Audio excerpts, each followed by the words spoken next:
飛咗嚟土耳其啦。其實有一個小心願咧，係希望到時。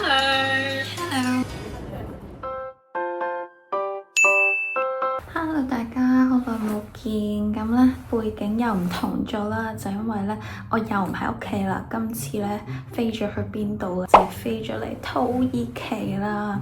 今次嚟土耳其嘅原因咧，就因為工作嘅關係啦，就會喺土耳其留3日2夜嘅。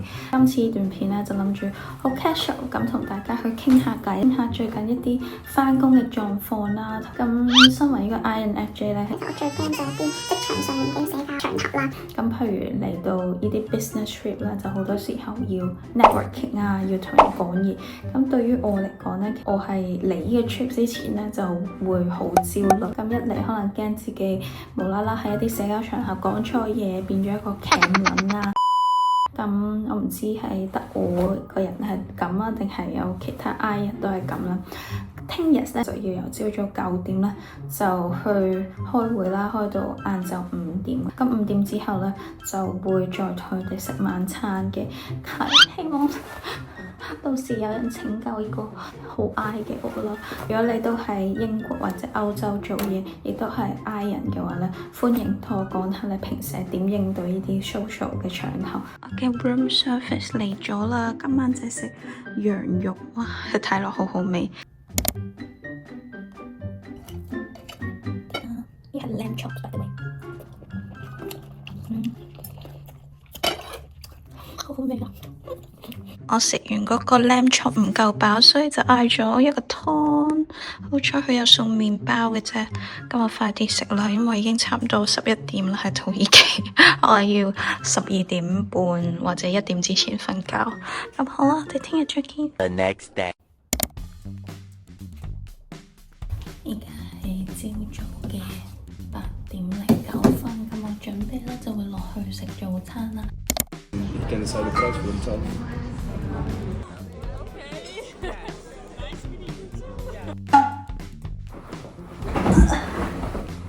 好攰啊！晚餐比我想象中好啦，但係我最後咧都冇 join 到佢哋去下場咧，因為我身心實在太疲倦啦，為自己拍拍膊頭打打氣。臨走前先發現呢度原來有全身鏡嘅。今日係 day 3，亦都係我飛返英國嘅一日啦。準備 check out 啦。Hello 大家，咁咧又變翻呢個熟悉嘅背景啦，就因為我已經由土耳其咧翻咗嚟英國啦。咁喺土耳其翻咗嚟之後咧，其實我一度咧都好想去進修下我嘅英文啦，尤其是係 speaking 呢一方面嘅。咁因為我嘅工作關係啦，我成日都要同唔同嘅外國人應酬。我自己咧本身因為母語唔係英文啦，咁所以咧我其實有一個小心願咧，就係我好想去進修一下我講英文嘅能力啦，咁就可以訓練下我同外國人講英文嘅時候自信嘅。喺機緣巧合之下咧，我最近就發現咗 italki 咧呢個語言學習平台。可能大家未必聽過 italki 呢個平台。咁 italki 咧就係一個線上嘅語言學習平台，佢哋提供超過150種語言嘅學習選擇，當中熱門啲嘅咧就包括有英文、日文、西班牙文同埋中文。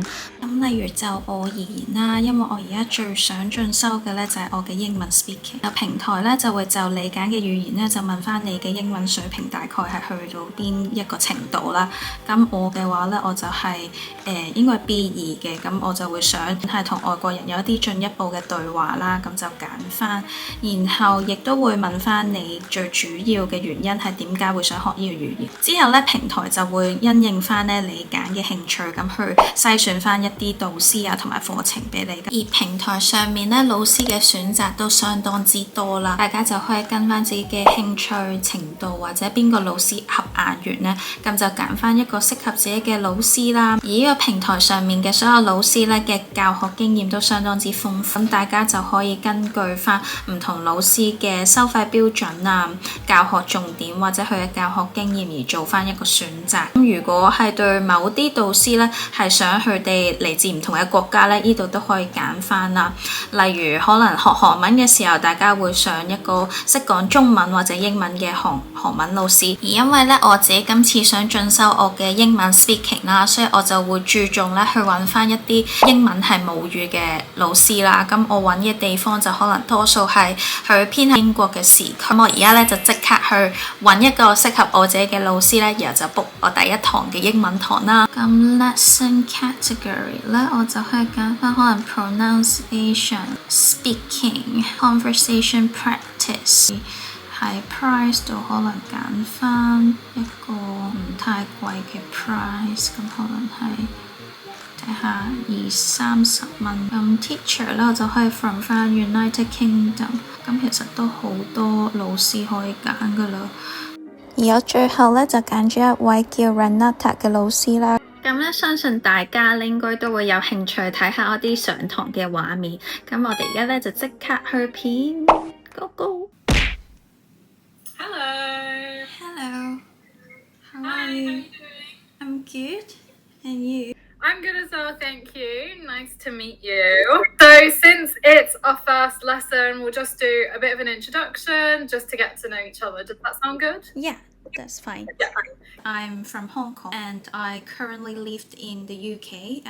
The reason why I want to enroll some English lesson is just to improve on my pronunciation and also to just like make myself more confident whenever I speak with native speakers, because most of the time I have to speak English quite a lot in the workplace. And so tell me a bit more about your experience living in London.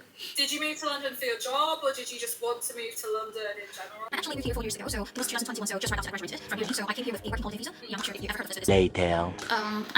I'm curious about like how would you rate my English speaking? I think I've been able to understand you and follow along the entire time. You definitely need to work on your confidence. You need to be more confident in what you're saying. Okay. Because like let's say you make a mistake, why does it matter? Yeah. Like you're going to make mistakes and that's okay. Yeah. But you need to be more confident in what you're saying. Okay. 咁課堂上面啦，老師都會教一啲新嘅英文單詞啦，同埋佢嘅意思俾你聽嘅。Ecstatic.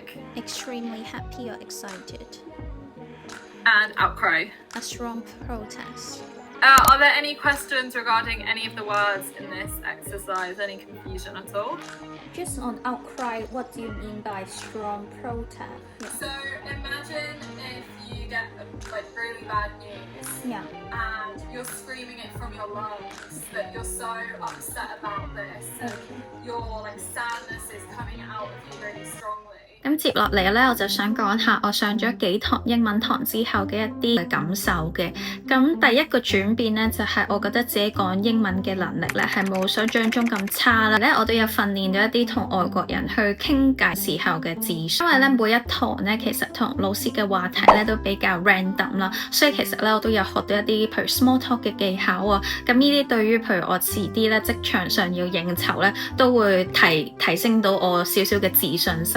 而另外啦，因為 italki 嘅課堂咧，最主要嘅教授模式都係1對1咁去教學嘅，令到我咧更加針對咁去問老師一啲譬如我日常生活中或者工作上咧，可能喺講英文時候遇到嘅一啲難題啦，譬如可能係發音上面我有啲疑惑嘅，我都可以主動去問老師。咁就唔使驚啦，可能係一班同學仔咁去上堂咧，就會問問題嘅時候咧，就可能會有少少尷尬。最後啦，係我覺得 italki 個網站咧去學英文咧，就重拾翻一啲可能我喺大學時候學韓文嗰種對語言嘅熱情啦，令到咧我更加想可能遲啲啦有一啲工作場合我需要大量咁去講英文啊，或者要 present 咧，我都會想用 italki 呢個 app 咧，咁就可能上1至2堂咁去惡補一下。咁如果大家咧都有興趣去學一種新嘅語言，我都好推薦大家可以用下 italki 呢個平台啦。佢哋嘅課堂咧都係量身訂造啦，咁就可以根據翻你自己嘅目標咧，咁就去同老師去設定翻一個方案嘅。咁我覺得呢個咧就係有別於可能其他學語言嘅線下嘅一啲課程。可能大家唔知啦，咁其實我除咗識講中文、英文同埋大學嘅時候 major 韓文之外咧，我之前咧都有報過一啲線下嘅德文課。咁但係嗰段經驗咧就真係唔係咁好。除咗因為價錢比較貴之外咧，仲係因為其實我係學得非常有壓力啦。除咗我要每個禮拜咧，我都要固定時間去上堂之外咧，嗰度嘅老師咧都會俾好多額外嘅功課啊，同埋測驗我，咁就令到學語言呢件事咧變到一個相當有壓力嘅競爭。但係用 italki 呢個平台咧，我去學英文我就冇遇到呢個問題，因為 italki 上面咧，佢除咗時間上面係可以俾你彈性咁去揀一個適合你嘅時間去上堂咧，佢嘅收費都係非常之 flexible， 係單次收費嘅。咁咧佢平台咧當然都可以俾你5堂課啊或者10堂課，但係譬如對於我而言咧，因為我自己係純粹為咗提升翻自己講英文嘅智商，咁我就